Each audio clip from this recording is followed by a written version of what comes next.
Hello friends, welcome to moms little kitchen. இன்றைக்கி நம்ம potato வச்சு ஒரு ஸ்நாக் ஐட்டம் எப்படி செய்கிறதுன்னு பார்க்கலாம். ஒரு நெஸ்ட் டைப்பில் செய்யலாம் நம்ம டிஃப்ரெண்ட்டாக. அதுக்கு உருளைக்கிழங்கு வேக வச்சு எடுத்து வச்சுருக்கேன். 3 உருளைக்கிழங்கு, கொத்தமல்லி தழை சாப் பண்ணி வச்சுருக்குது, இஞ்சி பூண்டு பேஸ்ட்டு, அப்புறம் மஞ்சத்தூள், மிளகாய்த்தூள் 1 ஸ்பூன், சோம்புத்தூள் 1 ஸ்பூன், ஒரு அரை ஸ்பூன் சோம்புத்தூள் எடுத்து வச்சுருக்கேன். இது மைதா மாவு 1 டேபிள் ஸ்பூன், கரம் மசாலா தூள், உப்பு, இது கார்ன்ஃப்ளவர் மாவும் மைதா மாவும் எடுத்து வச்சுருக்கேன். ஒரு 3 ஸ்பூன் எடுத்து வச்சுருக்கேன். சேமியா கொஞ்சம் எடுத்து வச்சுருக்கேன். இப்போது இதை நம்ம துருவி எடுத்துக்கலாம். கேரட்லாம் துருவோம்ல, அதில் உருளைக்கிழங்கை துருவி நம்ம எடுத்து வச்சுக்கலாம். உருளைக்கிழங்கு நல்லா பாருங்கள், கேரட் துருவுறதில் துருவி எடுத்து வச்சுருக்கேன். இதை நல்லா மசிச்சிக்கணும். இதில் நம்ம இஞ்சி பூண்டு பேஸ்ட்டு 1 ஸ்பூன் போடலாம். கொத்தமல்லி தழை, அப்புறம் மஞ்சத்தூள், மிளகாய்த்தூள், சோம்புத்தூள், மைதா 1 ஸ்பூன், கரம் மசாலா தூள், உப்பு, இது எல்லாத்தையும் நம்ம இதில் ஒன்றா போட்டுடலாம்.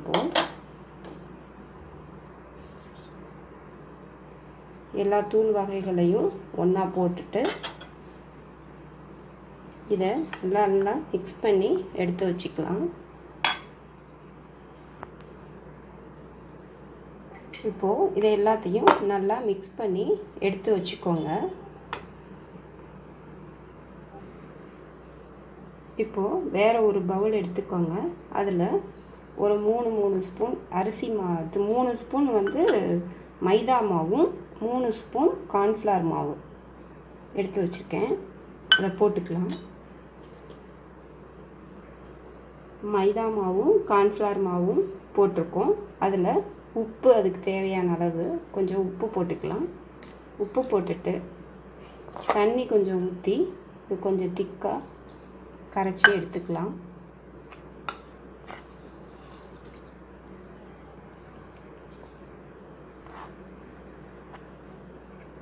பாருங்கள், கரைச்சாச்சு. நம்ம தோசை மாவு பதத்துக்கு, கொஞ்சம் இட்லி மாவு தோசை மாவு அந்த பதத்துக்கு கரைச்சிக்கணும். ரொம்ப தண்ணியாட்டமும் இருக்கக்கூடாது.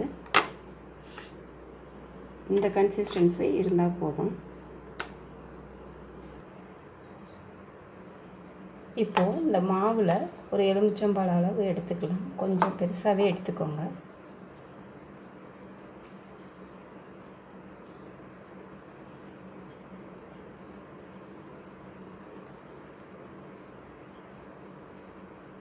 இதை எடுத்துக்கிட்டு கொஞ்சம் பேஸ்கெட் மாதிரி அப்படியே கொஞ்சம் நடுப்புற மட்டும் கொஞ்சம் பள்ளமாக இருக்கிற மாதிரி இப்படி பண்ணிக்கோங்க.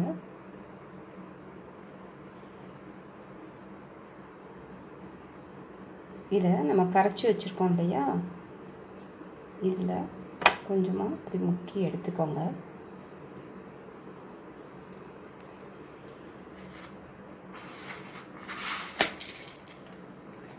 கொஞ்சம் இந்த சேமியாவை மேலே போடுங்க.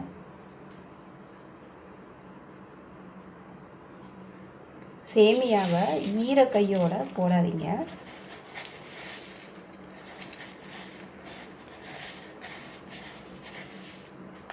சுற்றி எல்லா பக்கமும் கோட் ஆகுற மாதிரி பண்ணிக்கோங்க.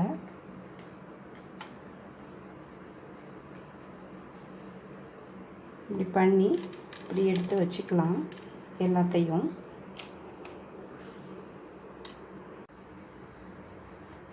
இந்த மாதிரி எல்லாத்தையும் பண்ணி எடுத்து வச்சுக்கோங்க.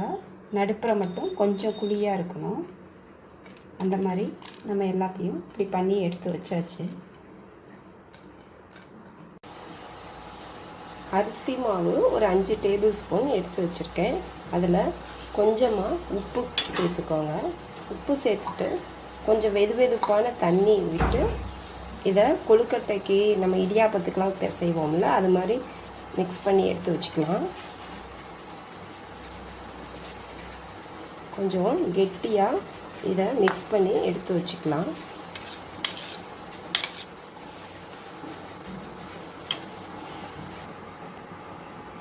மாவை நம்ம கெட்டியாக பிசைஞ்சு எடுத்து வச்சாச்சு. இப்போது இது சின்ன முட்டை எக்கு மாதிரி அந்த ஷேப்புக்கு நம்ம உருட்டி எடுத்து வச்சுக்கலாம்.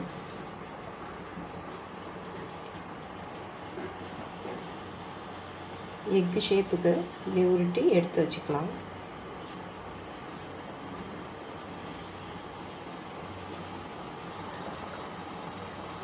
இது அந்த எக்குக்காக எக்கு மாதிரி ஷேப்புக்காக நான் அரிசி மாவை உருட்டி எடுத்து வச்சுருக்கேன்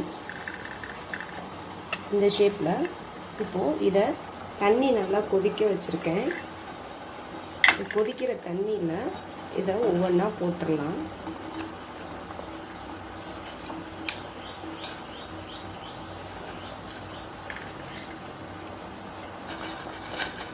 உடனே கரண்டி விட்டு கலக்காதீங்க, கொஞ்ச நேரம் அது வேகட்டும்.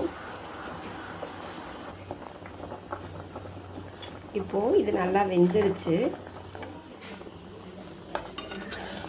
இது எக்கு மாதிரி உள்ள ஒரு ஷேப்புக்காக நம்ம இப்படி அரிசி மாவு எடுத்து பண்ணுறோம்.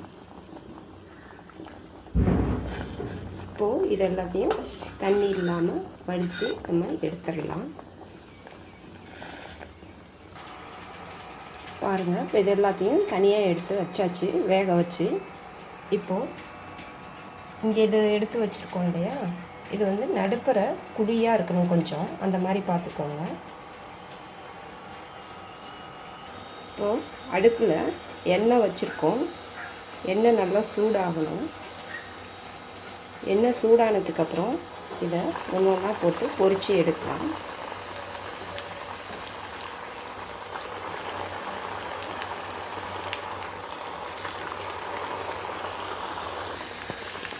மீடியம் ஃப்ளேமில் வச்சுக்கோங்க. ஒரு பக்கம் கொஞ்சம் தினத்துக்கப்புறம் நம்ம திருப்பி போட்டுக்கலாம். ரெண்டு பக்கமும் திருப்பி போட்டு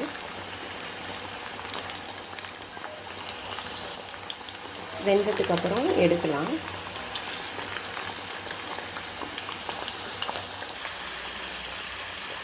மீடியம் ஃப்ளேமில் வச்சு பொரித்து எடுங்க. ரொம்ப வேகமாக அடுப்பு எரிஞ்சிச்சுன்னா சீக்கிரமாக ப்ரௌன் கலர் ஆகிடும், உள்ளார வேகாத மாதிரி இருக்கும். அதனால் நம்ம அந்த எக்கு மாதிரி செஞ்சதுக்கு பதிலாக நம்ம பன்னீர் கூட வச்சுக்கலாம்.